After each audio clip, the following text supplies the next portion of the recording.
Marunong ba kayo mag-Tagalog? Nakakaintindi kayo? Nakakaintindi naman ng Tagalog. Hello?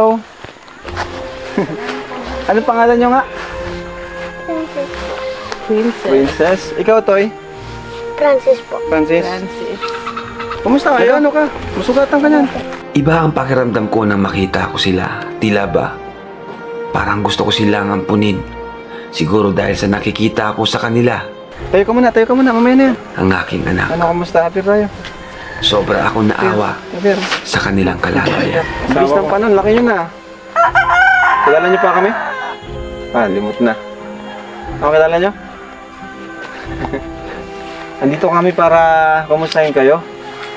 Kahit ang layo ng nilakad namin. Sobrang pagod. Gusto niyo po ng tubig? Meron ba? May tubig kayo dyan? O, sige. Salamat. Thank you. Pukang tubig? Pukang tubig? Hello do! Kumusta po? Ito. Ito yung bahay nila. Kumusta kuya ka? Kumusta? Kayo po ang kasama niya ngayon? Opo. Ako ang nag-alaga kasi yan.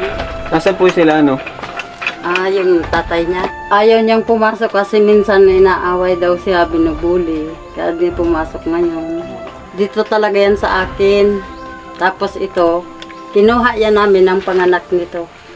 Okay. Si Francis.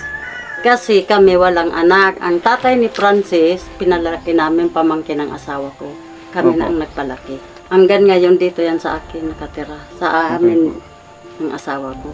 Kumusta po sila? Ba't parang yung mata po nila nakikita naman po sila? Pag... Yung mata po nila na Oo, gumagalaw ang Oo. kay Francis. Bakit po kaya? Sa maina ang paningin nila. Mahina. Oo, pag sa araw. Pero sa gabi, ayan na ang bahay. Kumukulong siya dyan, walang ilaw. Grabe, no? Paano po Paano nga po ulit naging ganito sila? Naging anak anak araw? Aywan ko po sa nanay niya. Lumabas ba yan? na lang. Lumabas na lang ganyan. Pero yung asawa yung tatay nila, hindi po Maitim sila. Sila lang talaga lumabas na ganyan. Kaya nahirapan din. Kaya siguro nahirapan din sila mag-aral, no? Opo. Sila, mabuti nga nakabasa na si Francis. I mean, nahirapan sila mag-aral kasi nga yun, hindi Pag sila nagsulat- makapasok. Oo, Kasi pag nga sa nagsulat- araw. Sulat- Ilan taon ka na, Francis? Ilan taon ka na? 9 po. 9? Ikaw, Princess? Ilan taon ka na? 7 po. Pina-check up nyo na po yung mata nila? Ganyan daw talaga? Mama naman kasi yung mata nila, no? Yan, sila talaga nahihirapan sa pagsulat, sa pagbasa. Ha?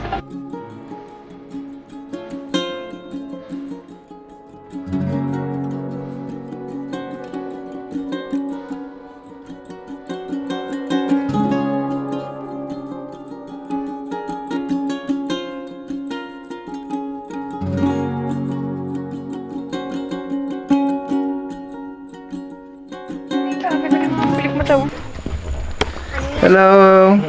Nasa lahi talaga nila yung pilik, mga ganun. Ganun ang mga mata. Ito yung buhok ni Francis nang maliit pa siya. Magkaiba na ang kulay. Talagang kinip nyo po, Oo. Ito ang buhok niya talaga. Wasak na rin kayo ang bahay po ito. Diyan lang po sa bundok po. Kasi malayo baga, taas ng bundok. Diba? Pinagtsatsagaan po. Kasi kung sakaling like, paayos yung bahay, diba? Paano yung materialis niyan? Ang galing pong bundok ko yan. Kayo po yung nanay? Opo. Siya po yung nanay ng mga bata. Ano yung sa tingin mong pinakailangan ng bata ngayon? Yung mata po nila kasi kahit ano pong tingnan nila, mahina. Hindi Ganyan po sila tumingin. Hindi niyo pa po nasubukang pa-check up? Wala po. Pinili naming i-highlight ang kwento ng magkapatid na ito dahil sa kanilang tapang at simpleng pag-asa. Para sa buong kwento, panoorin ang original vlog mula sa Rab Matubang. Problema po kasi yung Salamat sa panonood. lolo